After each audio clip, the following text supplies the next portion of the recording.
All right, so this is Unit 5, Lesson 4, Understanding Decay. The learning targets for this unit, or for this lesson, are I can use only multiplication to represent decreasing a quantity by a fraction of itself. I can write an expression or equation to represent a quantity that decays exponentially. I know the meanings of exponential growth and decay. So starting out with this lesson, there is a notice and wonder. So you look at these two tables here and you write down something that you notice and something that you wonder. So right off, I noticed that they both start with 0, 2, which is the y-intercept for each. And then this one is changing differently than this one. You can already see that they are changing differently.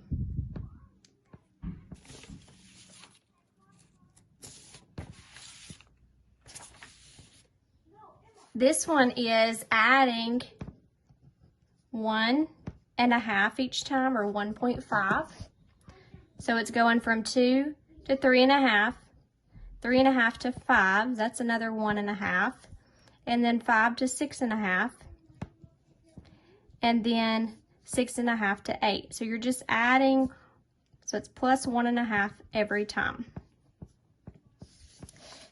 For this one, it's not just adding. If I added 1 here, well then you'd have to add something else here, something else here, and something else here. It wouldn't be changing by the same number. So let's see if there is a common factor. Now, a lot of times I will say if you cannot figure out what the common factor is, you can go backwards and divide. So if I divided this, see what that is, divide this, see what that is, divide this, and then divide this. Well, first off, just looking right here at 3 divided by 2, that's 3/2. So let's see if I multiplied this times 3 over 2. So if I took 2 over 1 and multiplied it by 3 over 2, is that going to give me 3? So 2 times 3 is 6, 1 times 2 is 2, 6 divided by 2 is 3. So that worked. Let's see if it'll work to do it here. So times 3 over 2. So let's see, 3 over 1 times 3 over 2. 3 times 3 is 9, 1 times 2 is 2. That also worked. So it's looking like this one has a common factor of 3 over 2. 9 times 3 is 27, 2 times 2 is 4. So yes, that one worked as well. 27 times 3 is 81, 4 times 2 is 8. So that one worked as well. So this one is changing by a common factor. This one is changing by a common sum. Let's look at 4.2. It says, what's left? So as we're looking through this, it's wanting us, it says, here is one way to think about how much Diego has left after spending 1/4 of $100. Explain each step. So let's see what he's doing here. 100 minus 1/4 times 100. Okay, so he's taking the initial amount and subtracting what would be here, 1/4 times 100. So he's finding the difference between the initial and then subtracting this from that. So this is the difference between 100 and 1/4 of 100. So difference of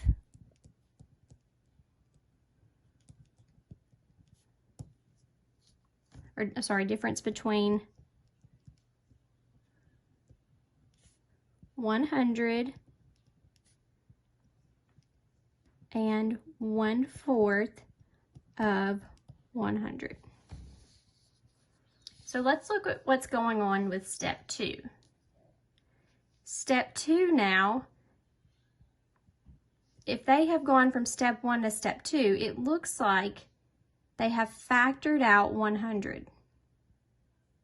If I used distributive property and distributed this back, it would be 100 times 1, which would give me 100, minus 100 times a fourth. Well, that's what's going on here. So it looks like now that they have factored out 100.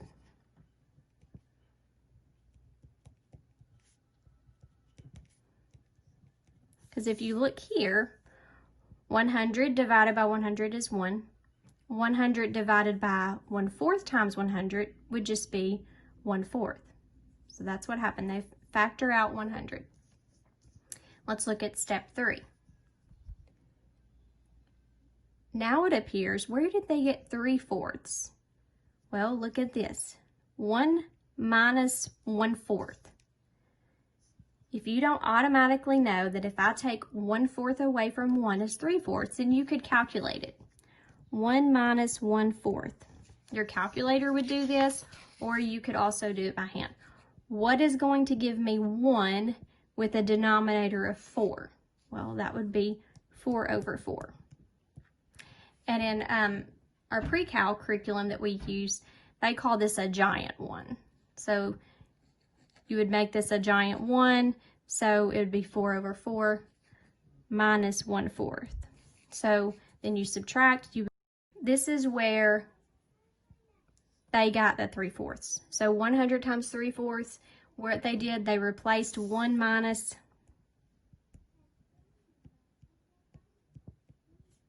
1/4 with 3/4. So let's look at step 4. Now we have 3/4 times 100. Well, here we had 100 times 3/4. So what property tells me that I can swap these terms around and still have the same answer with multiplication or addition? In this case, it's multiplication. Well, this is the commutative property of multiplication. Commutative, sorry, my handwriting is not good. Commutative property of multiplication.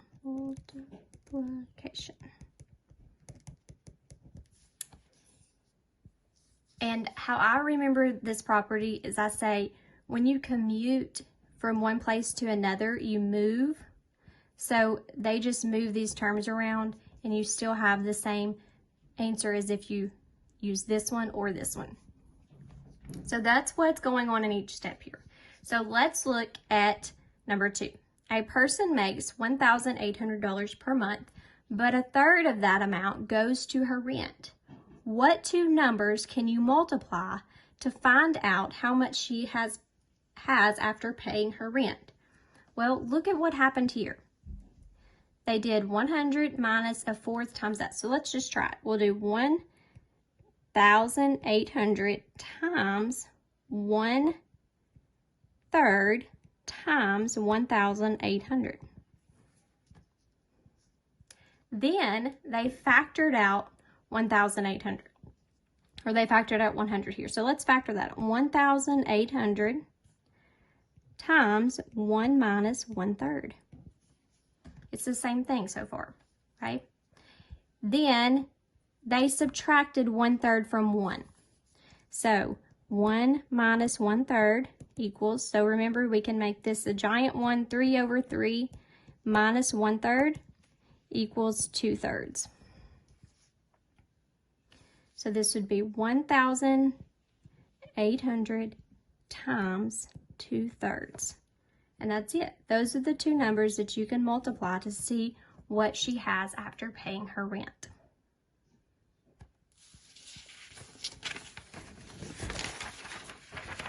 Let's look at number 3.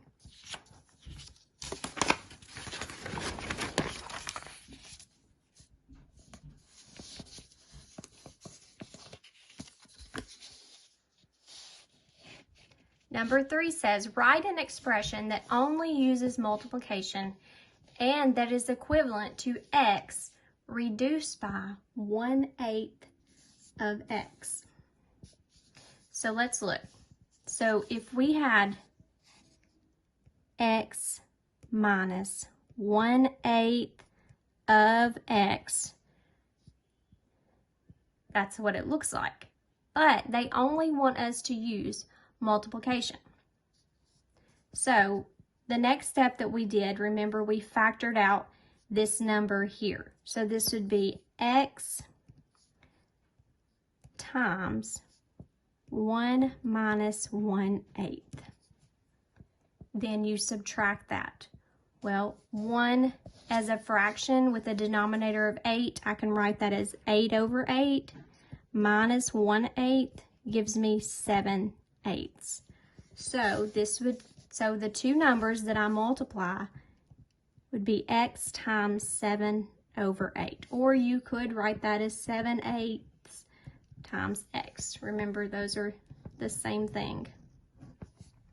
Either one of those is correct. Okay, let's look at 4.3. Value of a vehicle. Every year after a new car is purchased, it loses 1/3 of its value. Let's say that a new car costs $18,000. Number 1, a buyer worries that the car will be worth nothing in 3 years. Do you agree? Explain your reasoning. So, what happens is if it loses 1/3 of its value, then the next year it's not going to be 18,000. It's going to be a smaller number, which would be 12,000. Sorry, I couldn't think. And so then the next year is going to lose 1/3 of that, and then 1/3 of that. And that number is going to actually get smaller and smaller. So let's look at this. So no, it's not. It will be worth something in 3 years. So we would disagree here. Okay, and I'm just going to show you the math part of it. Now when you explain, you can show your reasoning, but also make sure you explain in complete sentences. All right, so if we had 18,000 and we're going to lose 1/3 of its value each year, remember we have that 1 minus 1/3 if we went through the steps that we did earlier. So this would be 3 over 3 minus 1/3. And you know, if I just take 1/3 away from a cup, okay, I have 2/3 left. So think about, sometimes it helps if you've baked in the kitchen or cooked and use measuring cups. Sometimes that helps with some of those fractions. All right, so if I subtract 1/3 from a whole, I'm going to have 2/3 left. And then I'm going to get a number from that. Then after that, you're going to subtract another 2/3. And then you get another number. It's not going to ever be at 0.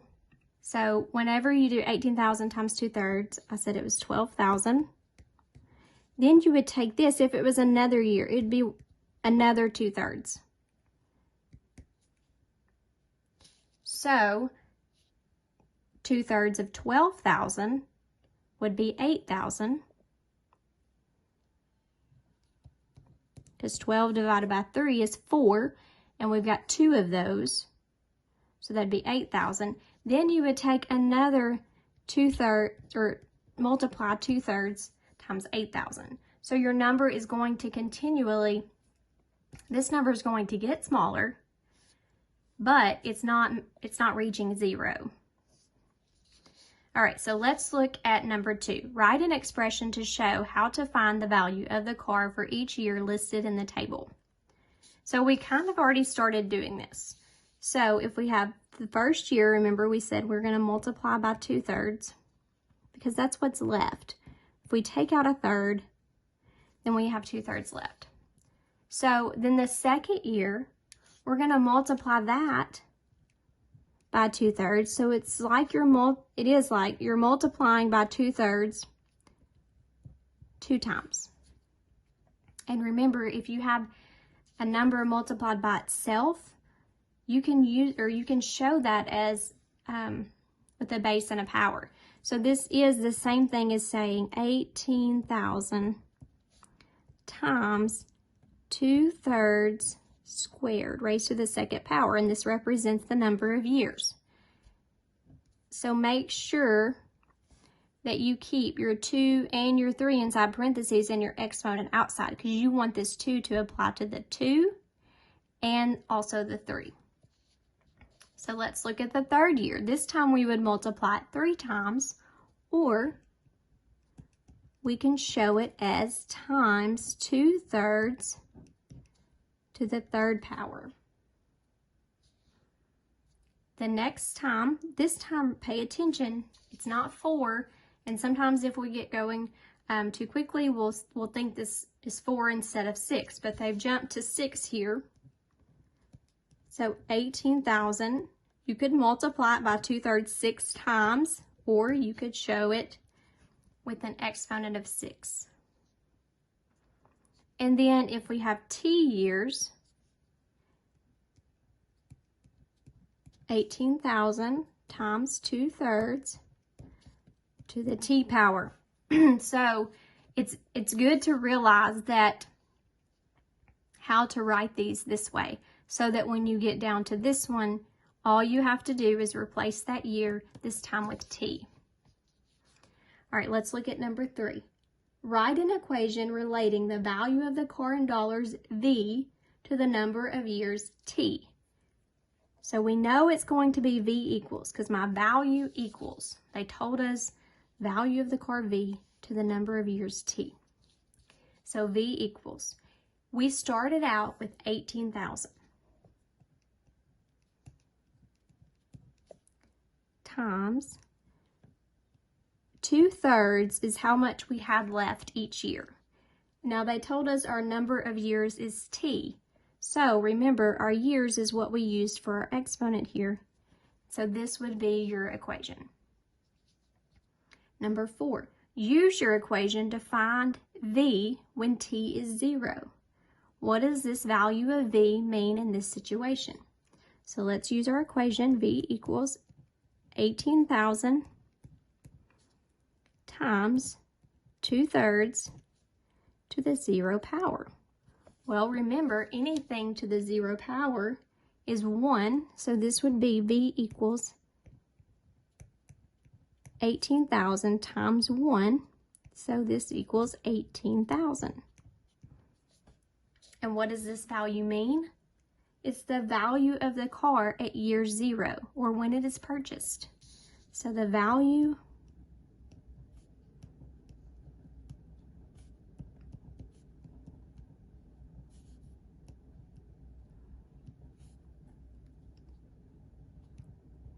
of the car when it is purchased.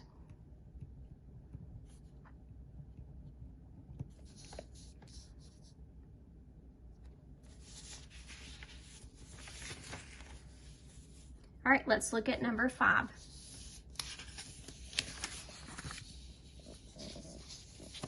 A different car loses value at a different rate. The value of this different car in dollars, D, after t years can be represented by this equation. So they give us this equation. Explain what the numbers 10,000 and 4/5 mean in this situation. Okay, so you have 10,000 and 4/5. So let's turn back over and look at where our other numbers were located. So this one we had 18,000 and 2/3. And 18,000, remember, was the value of the car when it's purchased. This number here, this car here was losing 1/3 every time. And this was what was left. So let's look back. So this 10,000 would be the initial amount. And then this is how much was left, or this is the factor that it's being decreased by. So 10,000 is the initial amount, or the original purchase or purchase price of the car, initial amount, and 4/5 we're multiplying by 4/5, so it's a factor. 4/5 is the price is decreased by this amount by a factor of 4/5 each year. You could say the amount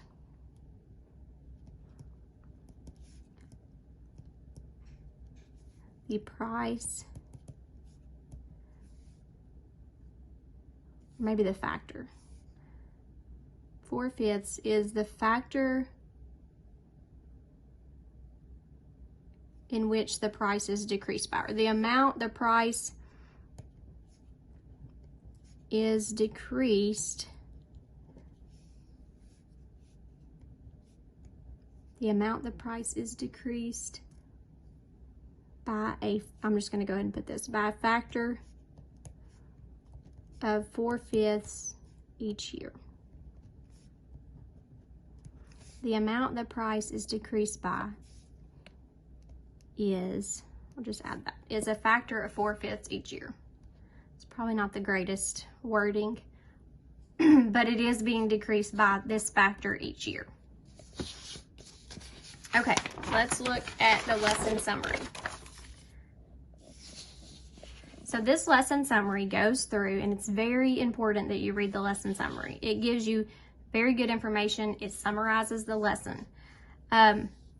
So sometimes a quantity decreases by the same factor at regular intervals. For example, a car might lose 1/3 of its value every year. We saw that on 4.2, I believe, or 4.3. And then this one, it gives you another situation that's a good example. So it's good to go back and look at this. Now, here, they had a factor of 3/4. It started out at 100,000. It was about bacteria population. This is very important here. Situations with quantities that decrease exponentially are described with exponential decay. The multiplier, 3/4 in this case, is still called the growth factor, though sometimes people call it the decay factor. So this whole part right here is very important. It gives you some good terminology there, and sometimes you will see growth factor and decay factor used interchangeably. So it's very important that you know that. So if you see it, you won't be confused about what it's talking about. So that is important. Another thing, at the end of each lesson, it's really good to go back and look at your learning targets, and they're at the beginning of this video, to make sure that you have reached those targets. Those targets are important, and if you have reached those targets and then you build from that, you should do very well on your assessments. So that is all for lesson 4.